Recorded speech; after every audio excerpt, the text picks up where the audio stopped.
अस्सलाम वालेकुम लेजेंड्स। आज हम लोग डिस्कस करेंगे टाइप्स ऑफ हाइपोक्सिया। हाइपोक्सिया जो मेनली है, ऑक्सीजन जो है नॉर्मली टिश्यूज़ तक अगर प्रॉपरली नहीं पहुंच पा रही या सप्लाई ऑफ ऑक्सीजन जो है वो कम है टिश्यूज़ तक, तो उसको बोलते हैं हाइपोक्सिया। इसकी 4 टाइप्स हैं, basic 4 types. First one is hypoxic hypoxia, anaemic hypoxia, stagnant hypoxia and histotoxic hypoxia. ठीक है, इनको हम वन बाय स्टेप डिस्कस करेंगे। आज की वीडियो में है हाइपोक्सिक हाइपोक्सिया। ये क्या होता है? इसमें ऐसा है कि पल्मोनरी वेन्स जो होती हैं उनमें पार्शियल प्रेशर ऑफ ऑक्सीजन कम हो जाता है। ठीक है, पार्शियल प्रेशर ऑफ ऑक्सीजन जो है पल्मोनरी वेन्स में कम होता है। ठीक है, रीज़न क्या है वो सारे के सारे डिस्कस करते हैं। ठीक है, फर्स्ट वन है इम्पेयर्ड ऑक्सीजन लेवल जो है, जो इम्पेयर्ड एयर है या हम कह सकते हैं इनहेल एयर की है, उसमें पार्शियल प्रेशर ऑफ ऑक्सीजन कम है। ठीक है, जिसकी वजह से हमारा पल्मोनरी वेन में पार्शियल प्रेशर कम हो जाएगा। ठीक है, तो इसकी काजेज़ क्या हो सकती हैं कि फर्स्ट वन है कि हम एल्टीट्यूड पे हैं। एल्टीट्यूड जो होता है यानी कि एक हाइट पर हमारा जो ऑक्सीजन का पार्शियल प्रेशर है वो कम होता है। नॉर्मली जो एटमॉस्फेरिक में प्रेशर 21% होता है, लास्ट वीडियो में हमने डिस्कस किया था, ये कम होगा तो हमारा जो इनसाइड एयर इनहेल होगी उसमें भी ऑक्सीजन का लेवल कम होगा। ठीक है, यह हम कह सकते हैं कि एनेस्थेटिक गैसेस, ठीक है, एनेस्थीसिया की जो गैसेज होती हैं उसके अंदर ये भी कम होता है, पार्शियल प्रेशर ऑफ ऑक्सीजन जो है वो लो होता है, जिसकी वजह से भी हमारी ऑक्सीजन जो है इम्पेयर्ड हो सकती है। ठीक है, अगर एल्टीट्यूड पर है तो हमारे पास एल्काइलोसिस होगा। ठीक है, एल्काइलोसिस क्यों होगा? क्योंकि हमारी जो वेंटिलेशन है वो इंक्रीज़ हो जाती है हाइट पर।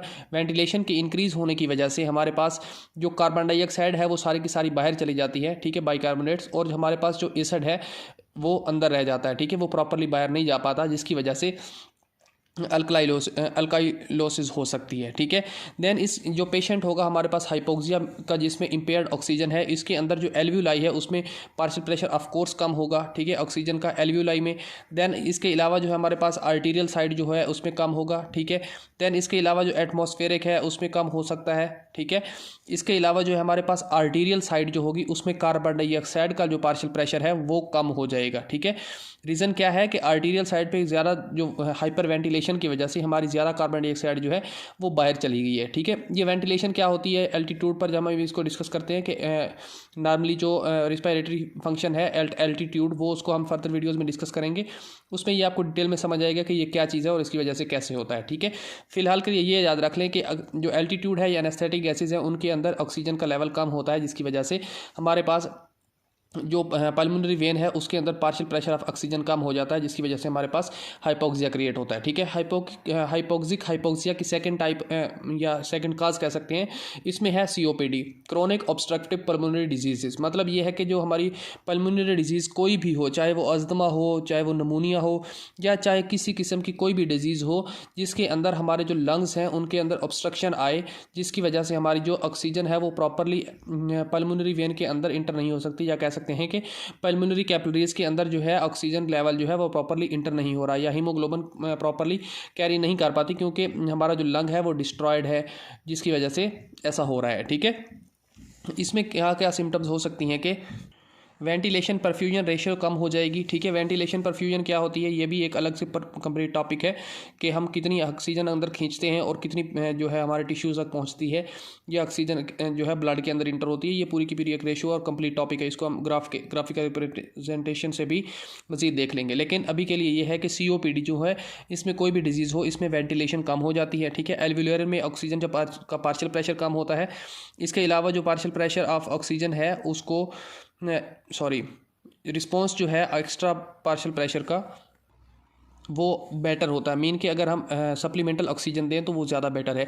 इस कंडीशन में भी हम सप्लीमेंटल ऑक्सीजन दे सकते हैं और इस कंडीशन में भी हम सप्लीमेंटल ऑक्सीजन दे सकते हैं। ठीक है, देन हमारे पास है respiratory pump failure. Respiratory pump failure का क्या मतलब है कि रिस्पायरेशन जो है वो प्रॉपर हो नहीं रही। ठीक है, क्यों नहीं हो रही? इसकी काफ़ी सारी काजेस हो सकती हैं, लाइक एज जो हमारे पास है डीमाइलिनेशन हो जाती है न्यूरॉन्स की। डीमाइलिनेशन क्या होता है कि हमारे पास जो एक्सॉन होते हैं उनके ऊपर जो माइलिनेशन की एक लेयर होती है वो कट डाउन हो जाती है, जिसकी वजह से हमारे पास जो प्रॉपरली फंक्शन CNS से पैगाम आ रहे होते हैं वो टिश्यू या मसल्स तक नहीं पहुंच पा रहे होते। ठीक है, इसके अलावा जो रिस्पायरेटरी सेंटर होता है हमारे सीएनएस में वो मेडुला में होता है, ठीक है।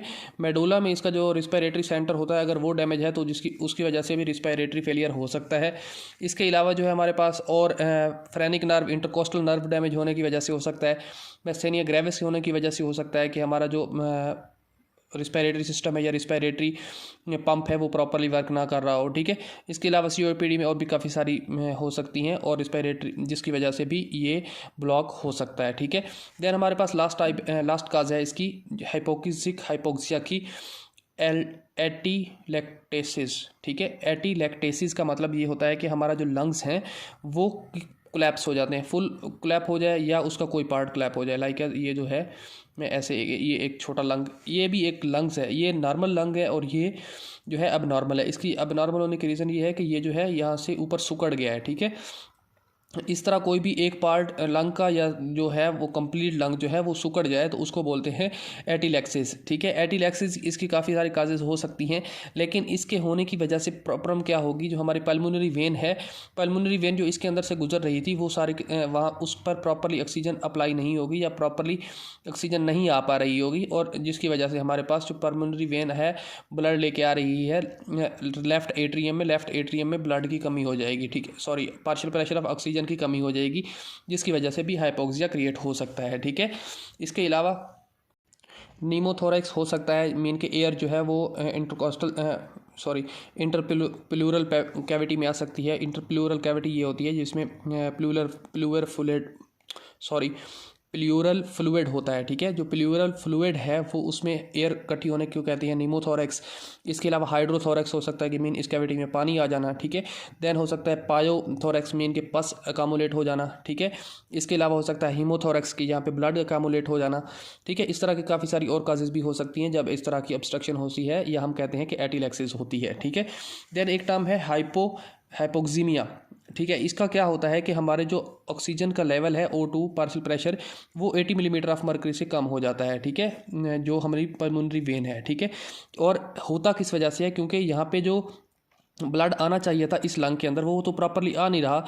और आपने देखा होगा कि शंटिंग क्या होती है, फिजियोलॉजिकल शंट मैंने दिखाए थे आपको, जो कि फीटल लाइफ में होते हैं। फीटल लाइफ में ऐसा होता है कि हमारी जो ये पल्मोनरी आर्टरी है जो कि हमारे लेफ़्ट राइट लंग से ये देखें यहाँ पे हमारे पास वेंट्रिकल है, ठीक है। ये है मेरे पास राइट वेंट्रिकल, राइट एट्रियम और राइट वेंट्रिकल, ठीक है। यहाँ से जो निकलती है इसको बोलते हैं पल्मोनरी आर्टरी, और यहाँ पे इसके ऊपर से गुजरता है आयोर्टा, ठीक है। आयोर्टा और इसके दरमियान एक शंट होता है जो कि फेटल लाइफ में हो तो उसको फिजियोलॉजिकल शंट कहते हैं। लेकिन अगर यहाँ पे ये ब्लॉक हो जाए, मीन कि इसको आगे से ब्लॉक कर दिया जाए, तो यहाँ पे एक शंट क्रिएट हो जाता है जिसकी वजह से हमारा जो ऑक्सीजनेटेड और डीऑक्सीजनेटेड ब्लड है वो मिक्स हो जाता है, और मिक्स होने की वजह से हमारा पार्शियल प्रेशर ऑफ ऑक्सीजन जो है वो डिक्रीज़ हो जाता है, ठीक है।